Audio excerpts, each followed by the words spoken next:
morning. Today I was just thinking about the prodigal story, about how at one time we're all prodigals in one way or the other. Whether we've grown up in church or we were somehow apart from God. Sometimes we can be in religion but being apart from God. But the story is not about the prodigal son, it's more about the loving father. That's where the root of the story is. I used to read it in a different way because I was so self-centered, I was the prodigal, so I read myself into the story. But it's really about the immense love of the father for both of his sons, and the desire to have a relationship with them. And that unconditional love that comes to both sons, even though they're both rebelling in their own way. Think about how God is with us, that we're enemies of His, that He created all things, and yet our heart wants to be so self-centered as we go throughout life.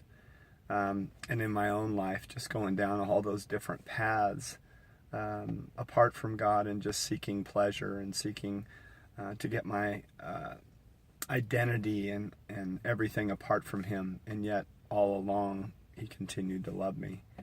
And the call of the Father's heart is just come to me, be with me, allow me to love you, allow me to be God in your life. And yet, so often, sometimes in church, we want to be our own God. We want to search out our identity in what we do. Or if we're in the world, we're saying, we don't need you, God. I'm going to be my own God. That's how I lived my life for 45 years. Part of that in the church and part of that out.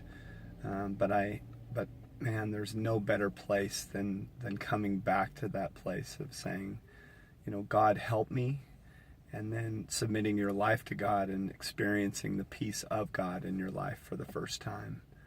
That's been 6.5 years ago, and I haven't had any guilt, shame, or condemnation in my life since. I have had conviction, things that I need to change, but understanding at the root of that I'm changing because God loves me and desires something better than what I've been settling for. The idols that we run to never produce anything good. They're self-centered. They're self-seeking. But when we come to God and we submit our lives to Him, now all of a sudden we're able to love unconditionally. I screw up all the time, but God, I know, still loves me. So I want to change. I want to do better in all areas of my life, because I'm secure in my identity. And that's what happens when we come and we submit our lives to God. It's that loving Father that's running off the porch to His Son that went and spent all his inheritance on wild living. He runs out and wraps his arms around him. That's what God does with us when we come home.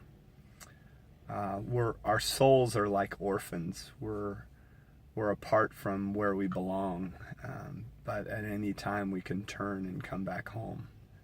His desire for us is to come back home and be with Him and be loved by Him, and then become that love wherever you go. I hope you guys have an amazing weekend. God bless y'all. Love you.